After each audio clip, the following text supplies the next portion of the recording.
साले बीजेपी वाले होंगे।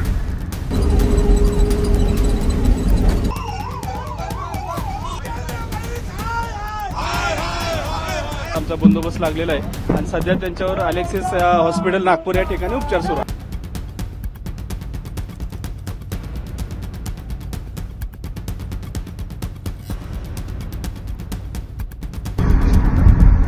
साले बीजेपी वाले होंगे।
आमचा बंदोबस्त लागलेला आहे आणि सध्या त्यांच्यावर अलेक्सिस हॉस्पिटल नागपूर या ठिकाणी उपचार सुरू आहे। तर हिंदी में जाना पाहिजे। इंजुरी काय माहित आहे का? नाही, ते डॉक्टर सांगतील उपचारानंतर। त्यांनी भाजपच्या याच्यावर आरोप नाही, त्याबद्दल मला बोलता येणार नाही, फक्त सध्या उपचार चालू हिंदी आहे। में जानना चाहेंगे क्या? नाही, सध्या नाही, सध्या त्यांना दवाखान्यामध्ये ऍडमिट करण्यात आलेलं आहे, तर पुढील उपचार सुरू आहेत। सर हिंदी में बताइए क्या हुआ? माननीय अनिल देशमुख साहब को यहाँ अलेक्सिस हॉस्पिटल में उपचार के लिए लेके आए हैं और डॉक्टर उनके ऊपर उपचार कर रहे हैं और यहाँ हमारे जॉइंट सीपी सर एसपी साहब खड़े हैं और उनके मार्गदर्शन में हमारा बंदोबस्त भी चालू है। नमस्कार, मी नागपूर ग्रामीण जिल्हा पोलीस अधीक्षक हर्ष पोदार।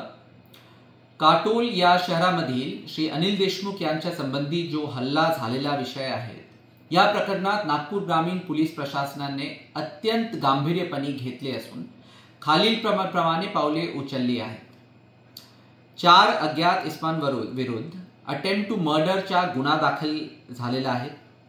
गुन्ह्याचा तपास डीवायएसपी काटोल यांच्याकडे आहेत। घटनास्थळावर माननीय विशेष पोलीस महानिरीक्षक नागपूर परिक्षेत्र आणि नागपूर जिल्हाधिकारी यांनी भेट पण दिलेली आहे।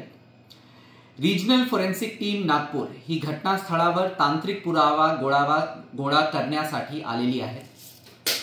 जिल्ह्यामध्ये एकूण 2000 पोलीस कर्मचारी व अधिकारी तैनात असून 300 सीएपीएफ तैनात आहेत। यामुळे कायदा व सुव्यवस्था अबाधित आहे। जनतेला माझा विनंती आहे की कोणत्याही प्रकारच्या अफवांवर विश्वास ठेवू नये। कोणत्याही व्यक्ती जर कायदा व सुव्यवस्था बिघडण्याचा प्रयत्न केला तर त्यांच्यावर अत्यंत कायदेशीर आणि कठोर कारवाई होईल, याची दक्षता घ्या।